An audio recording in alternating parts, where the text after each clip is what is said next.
Shalom, selamat pagi saudara yang terkasih. Senang bisa berjumpa lagi dalam program Spiritual Life untuk bersama-sama kita merenungkan kebenaran firman Tuhan. Dan ayat perenungan kita pada pagi hari ini terambil dari Matius 17 ayat 1 sampai 13.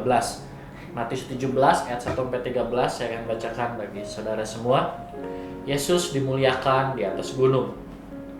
6 hari kemudian Yesus membawa Petrus, Yakobus, dan Yohanes saudaranya, dan bersama-sama dengan mereka ia naik ke sebuah gunung yang tinggi. Di situ mereka sendiri saja. Lalu Yesus berubah rupa di depan mata mereka, wajahnya bercahaya seperti matahari, dan pakaiannya menjadi putih bersinar seperti terang. Maka nampak kepada mereka Musa dan Elia sedang berbicara dengan dia. Kata Petrus kepada Yesus, "Tuhan, betapa bahagianya kami berada di tempat ini. Jika Engkau mau, biarlah kudirikan di sini 3 kemah, satu untuk Engkau, satu untuk Musa, satu untuk Elia." Dan tiba-tiba sedang ia berkata, turunlah awan yang terang menaungi mereka, dan dari dalam awan itu terdengar suara yang berkata, "Inilah anak yang kukasihi, kepadanya lah aku berkenan, dengarkanlah dia." Mendengar itu tersungkurlah murid-muridnya dan mereka sangat ketakutan. Lalu Yesus datang kepada mereka dan menyentuh mereka sambil berkata, "Berdirilah, jangan takut." Dan ketika mereka mengangkat kepala, mereka tidak melihat seorang pun kecuali Yesus seorang diri. Pada waktu mereka turun dari gunung itu, Yesus berpesan kepada mereka, "Jangan kamu ceritakan penglihatan itu kepada seorang pun sebelum Anak Manusia dibangkitkan dari antara orang mati." Lalu murid-muridnya berkata kepadanya, "Kalau demikian, mengapa ahli-ahli Taurat berkata bahwa Elia harus datang dahulu?"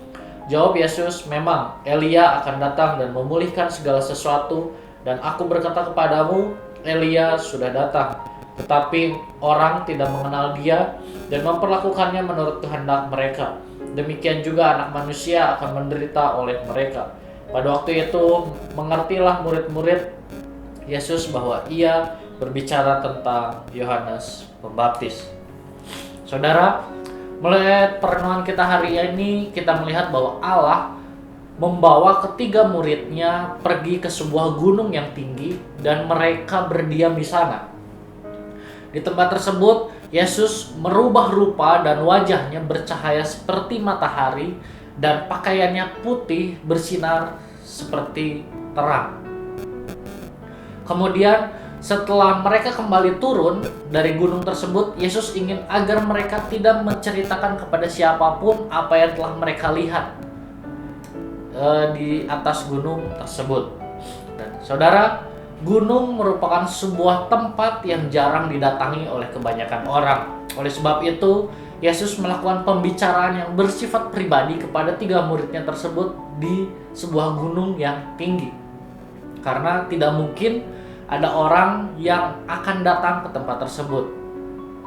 Kristus memilih suatu tempat yang terpencil untuk berubah rupa, karena penampakannya kepada orang banyak di dalam kemuliaannya tidaklah sesuai dengan keadaan yang hina pada saat itu. Karena pada saat itu Tuhan Yesus masih menjadi manusia.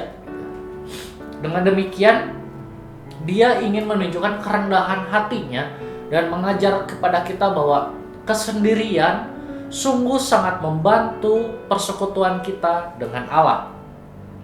Orang-orang yang ingin tetap bersekutu dengan surga haruslah sering menarik diri dari pergaulan dan urusan dunia ini.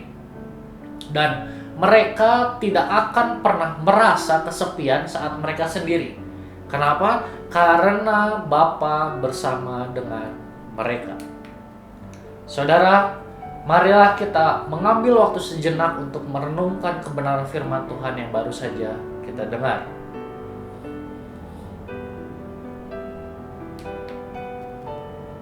Saudara, sudahkah saudara menyediakan waktu khusus untuk membangun hubungan pribadi dengan Allah? Jika belum, marilah kita menyediakan waktu khusus untuk datang kepada Tuhan setiap hari sehingga hubungan kita dengan Allah menjadi lebih erat.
Mari kita akan bersatu di dalam doa.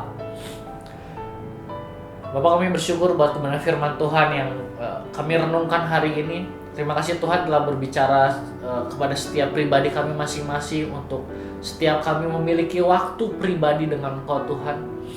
Kami harus mau untuk melepaskan kemeriahan-kemeriahan yang ada di dunia ini Tuhan, dan kami menarik diri kami untuk kami berdiam, untuk kami mendengar suara Tuhan, untuk kami merenungkan kebenaran firman Tuhan, sehingga kehidupan kami semakin dekat lagi dengan Engkau Tuhan.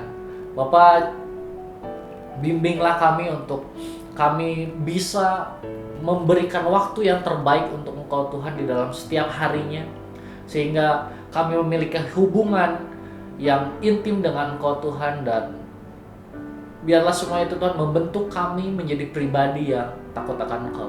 Bapak, kami menyerahkan hari ini juga ke dalam tangan-Mu setiap aktivitas, setiap hal yang kami akan kerjakan hari ini. Kami meminta Tuhan turut campur di dalamnya, sehingga apa yang kami lakukan semuanya tertuju kepada kemuliaan nama-Mu saja Tuhan. Terima kasih Bapa, hanya di dalam nama-Mu kami sudah berdoa dan mengucap syukur. Haleluya. Amin. Selamat pagi, selamat beraktivitas. Tuhan Yesus memberkati.